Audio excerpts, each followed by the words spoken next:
otter coming in.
So I slept in today.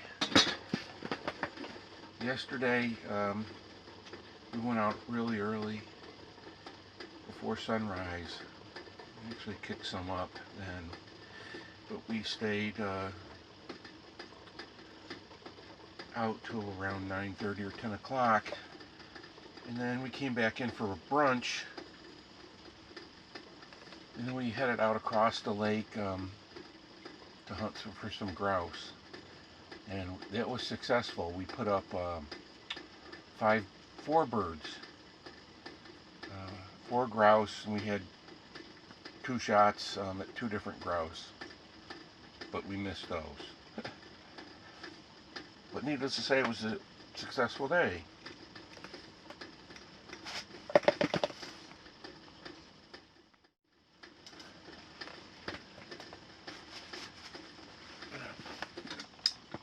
Make my coffee, have a cup, take a cup, and the plan today is to do some jump shooting down the river. Breakfast this morning is from Hawk Vittles. This is his breakfast casserole. Milk, eggs, bread, multigrain bread, mushrooms, onions, and spice and canola oil. At least the primary ingredient is not salt. So I have a bunch of Hawk Vittles dehydrated meals that I'm going to consume this week. Normally on a trip like this I would bring all fresh food, but these I had purchased for a planned trip this past September. I was supposed to go to Algonquin Park with my wife for 10 days. We had the route all picked out, camping gear all set. It was a combination, well, it was a canoe trip, planned canoe trip, and we were visiting several different lakes and ponds. But that didn't work out because the borders closed. So I have these meals that I need to consume. This is my pot cozy for my Hawk Vittles, and I'm just gonna let that sit there for, what it is, a little Velcro. I'll let that sit. And have my cup of coffee while my breakfast rehydrates.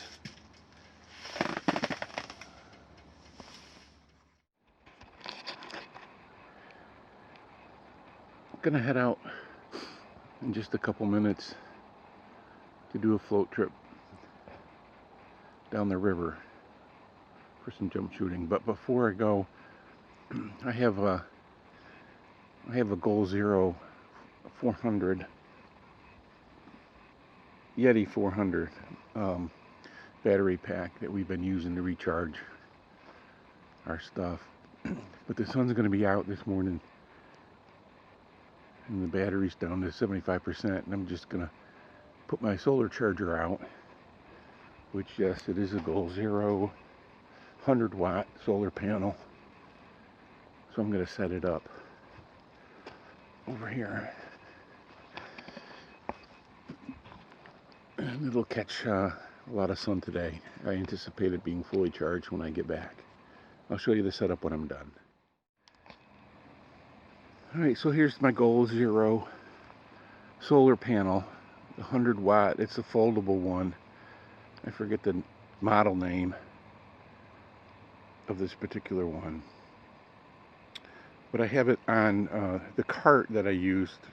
Hopefully I include that little section of me bringing my gear in to the site on this cart.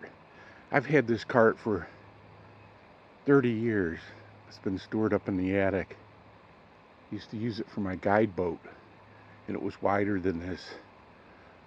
I cut the sides off and narrowed the wheels so it's on a trail better. But anyways, needless to say, it certainly has come in handy for the solar panel because it gives that nice slant, southern exposure, and our sun's coming up nicely right now. So I've got it hooked there, and here's the battery pack.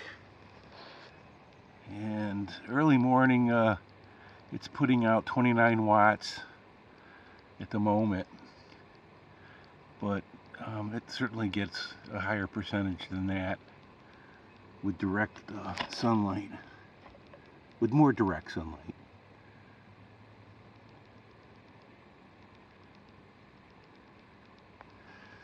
I have this 100-foot cable.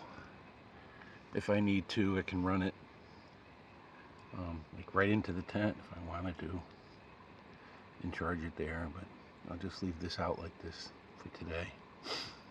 Although I could come back and everything be stolen. That could happen, but I do have a trail camera on the tent, so maybe I'll get some pictures of what it does come in.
So it's about 9 o'clock in the morning,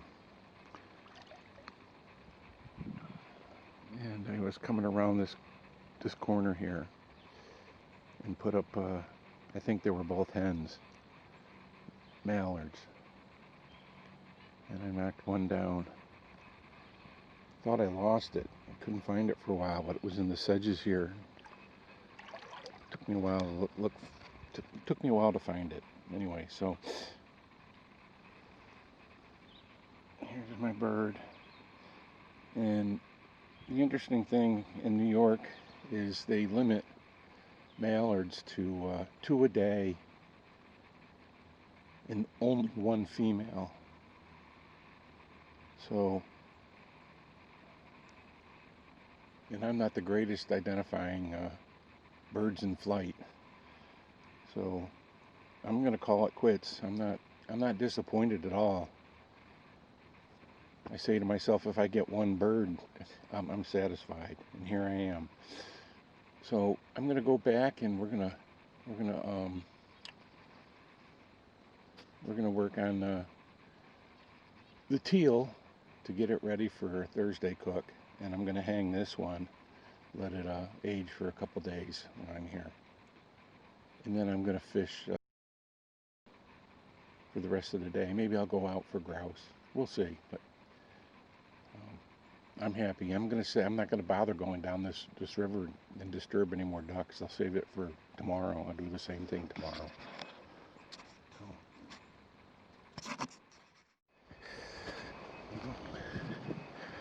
Sun's up a little higher here, and I'm back early from my hunt. Successful. But I just wanted to show, if we can, I don't know. It's we're producing 54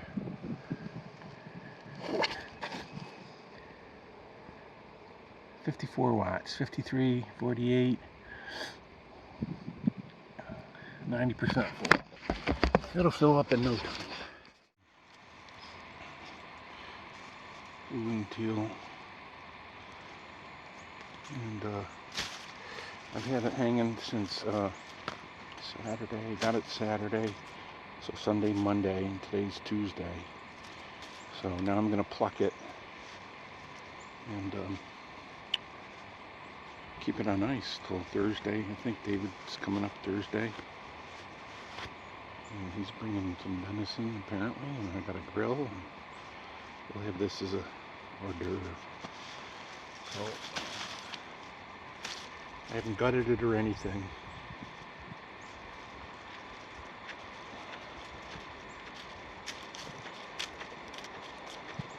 Everything I've read,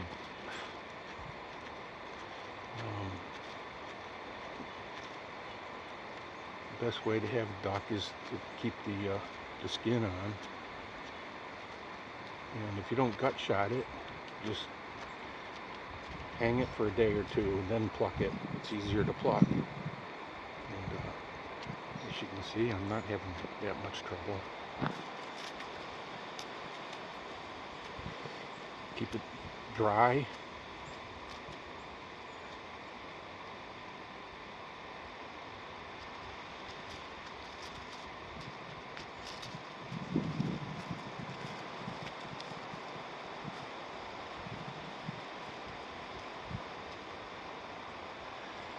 feels fat, firm. Everything I've read about dry aging and duck taste or goose taste is their breasts are so muscular and there's so much oxygenated blood that gets pumped to them that if you just kill your duck or goose and eat it the same day, you've got a tough piece of meat because of all the extra blood and oxygen that's in there. I don't know, there's something that breaks down over time. And stuff I've read is you let the meat rest and age a couple days, and the blood drains from the muscle tissue, and you end up with a better tasting piece of meat.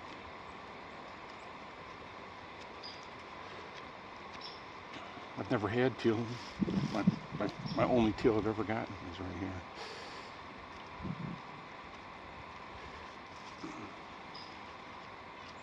What I'll end up doing is after I've plucked it, I'll gut it, and I'm going to split it in half. I'm going to take the backbone out, part of the ribs, and split the bird in half, and then put it on ice. And then we'll grill the bird. Look at that, little piece of meat there. We'll grill it with the leg and etc. It's about the size of a Cornish game hen.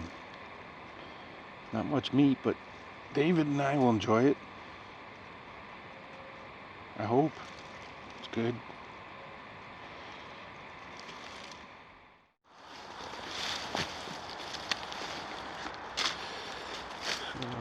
Get the head off.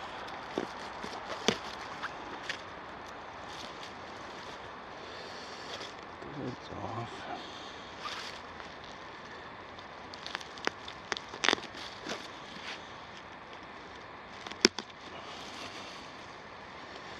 We keep one wing on. That's the law.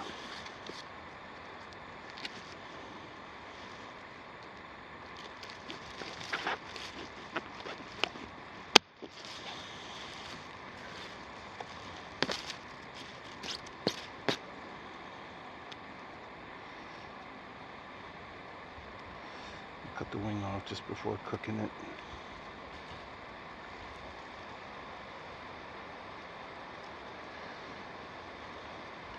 There's going to be a lot of small down feathers still on this thing, but it's still pretty good. But the feathers will get roasted off.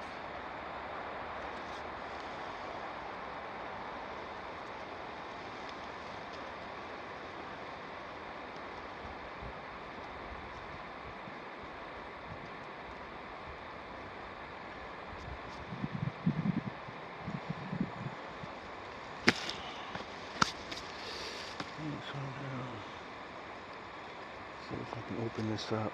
There's a lot of fat on this bird. Without puncturing it all in, a lot of fat.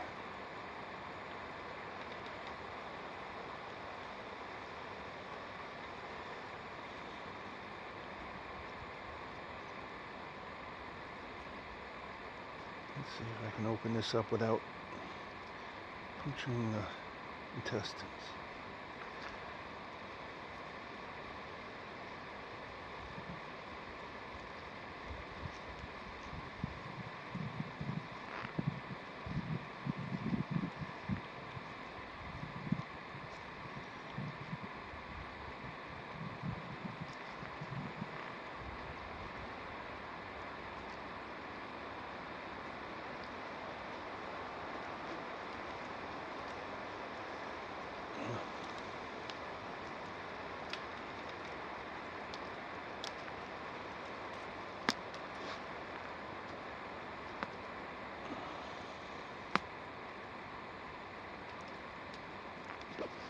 Right around the anus.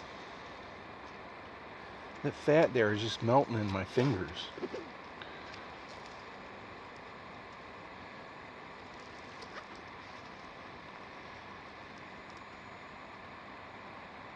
We should free that up.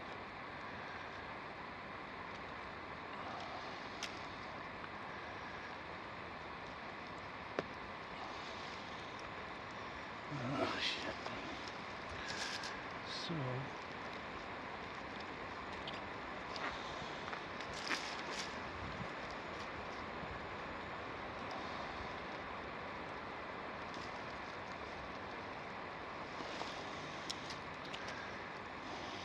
yep, got shit on my fingers now. I'll go wash. I'll be back to get the rest of it. Alright, so I washed my hands of that bird stuff.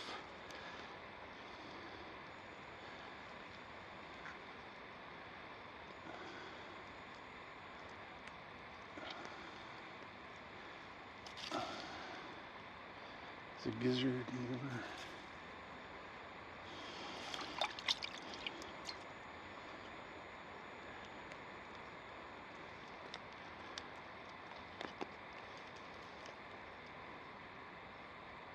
There we go. The esophagus or the heart.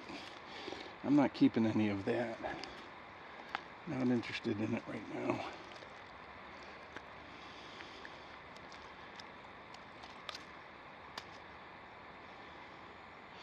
Looks pretty good. Some bloodshot.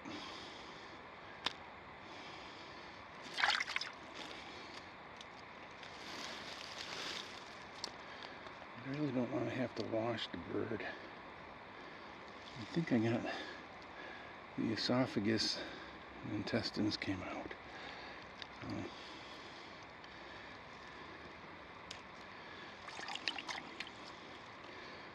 So my understanding is I'm going to cut this backbone out, so I actually don't have to worry about it. So I cut the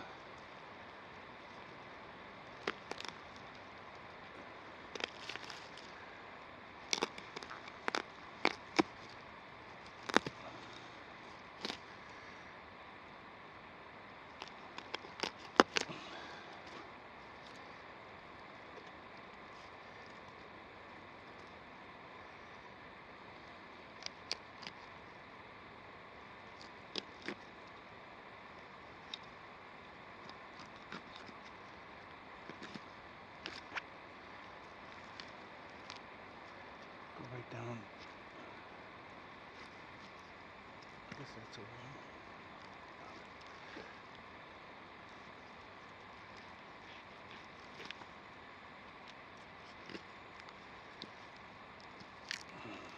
Down there. Look at that. A lot of fat.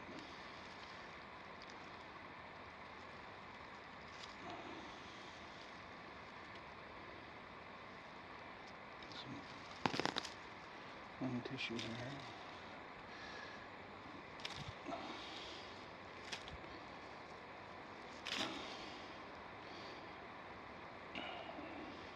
A little piece of meat.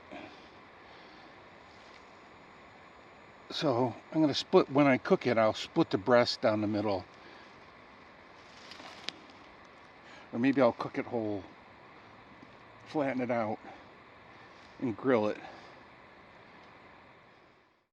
It's about, I don't know, 2 or 3 o'clock in the afternoon. I went grouse hunting. I didn't see anything. It seemed to have been good habitat. It was a nice walk. Anyways, it's really windy out, and I've done some camp chores. Secure the tarp, the green tarp over the tent a little better. But this camp chore is related to my snow trucker tent. The back window canvas flap that goes over it, it's a screen window. I also have a vinyl piece that I can put over it. But anyways, the canvas doesn't always reach the bottom edge. And I'll show a picture of that as well. Snow Trucker Tents was nice enough to offer to send the tent back to them, and they would fix it. But it's, you know,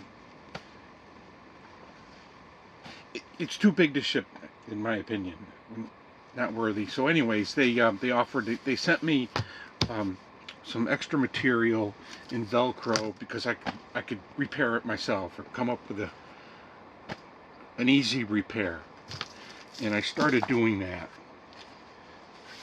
And this is the strip I cut with my knife here at camp. It's not nice and straight, but it's straight enough.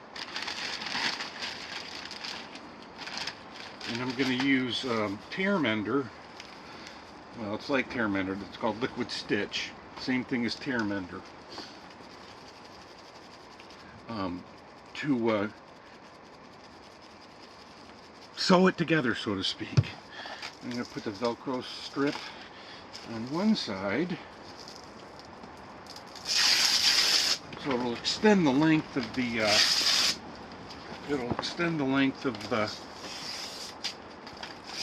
canvas, so it'll fit over the door nicely. I'm going to do one piece at a time here.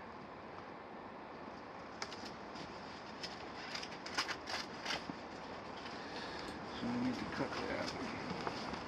There. You can see how windy it is.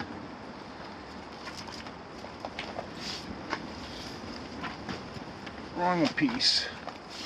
This is the right one. Alright, so with that, I used the tear mender for other repairs. I just recently got this. But once you open it, it tends to dry off, so I put the plastic over it like it was a new seal.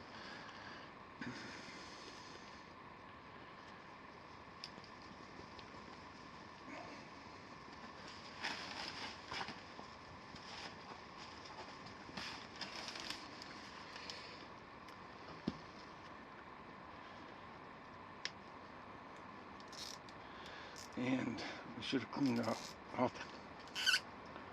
this opening here. Oh, good. So I'm going to run a bead, the tear mender, chores. It's fun. And fold this over.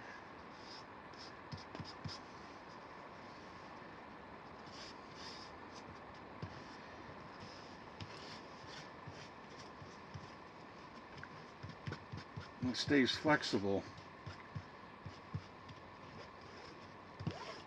after it dries. Liquid stitching that's going to work with this, I don't know. We're going to find out. And I'm only going to do this one side because if it doesn't work, I'll have to start all over, come up with another idea.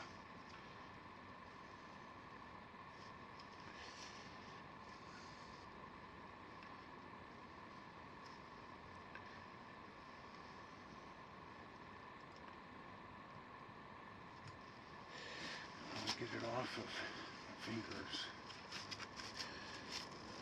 and put some pressure on that. A couple bags of bio bricks.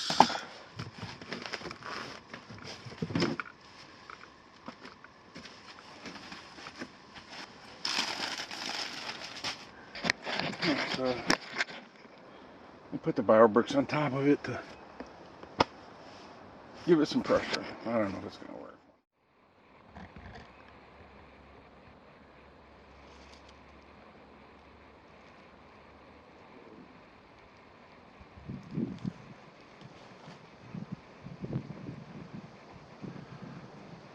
So my mallard's been in the cooler all day. Now I'm going to hang them out to dry, starting the dry age process.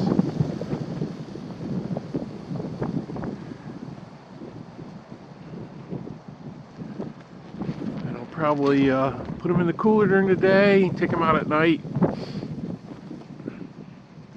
till Thursday or Friday, and I'll pluck them. And I think I'll bring this one home. Hopefully I'll get one more, at least.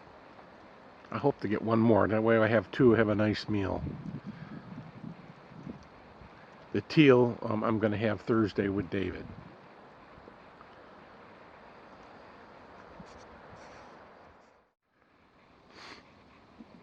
So I've watched two sets of ducks fly in on this far shore.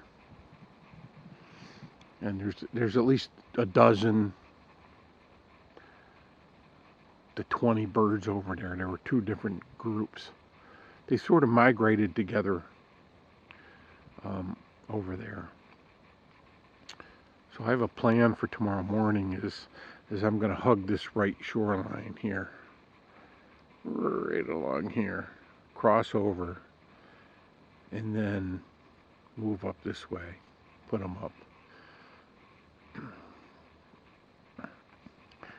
We'll see what happens. Once I put them up, sunrise tomorrow is at 7 a.m. or 7:02 a.m. So I'll leave here at, shooting time is 6:30. I'll leave here at 6:15 and try to make a move on them. Yesterday, we tried doing the same thing and they went up really early. They saw us coming. JP was moving from here straight across over this way, and I was moving from here over around this way. Either way, I'm going to do the right hand move, go slow, easy, see what happens, and then once they're up, I'm going to park myself over there with the decoys out for the morning, or for a couple hours in the morning till I get tired. And then I'll do another float trip down the creek. What I also plan on doing is tomorrow evening, to make sure that I'm over there now, 5 o'clock, I want to be over there and sitting, because it seems like they come in, maybe they're roost. I don't know. Although it could all end if I get one bird tomorrow. One bird and I'll be done. Especially if it's a mallard hen. Now, if it's not a mallard hen, then I'll continue on. But anyways, having a great time on this trip. It's by far one of the best trips I've had in the Adirondacks. And it's not over yet, because I still have a day of northern pike fishing and brook trout fishing that are coming up. And I'm just enjoying the evening now. I'm glassing the birds over there. I can see them through my binoculars. Anyways, thanks for coming along. The videos for your enjoyment, more so for mine. As I get older and I won't be able to do this anymore, I'll be able to watch my videos.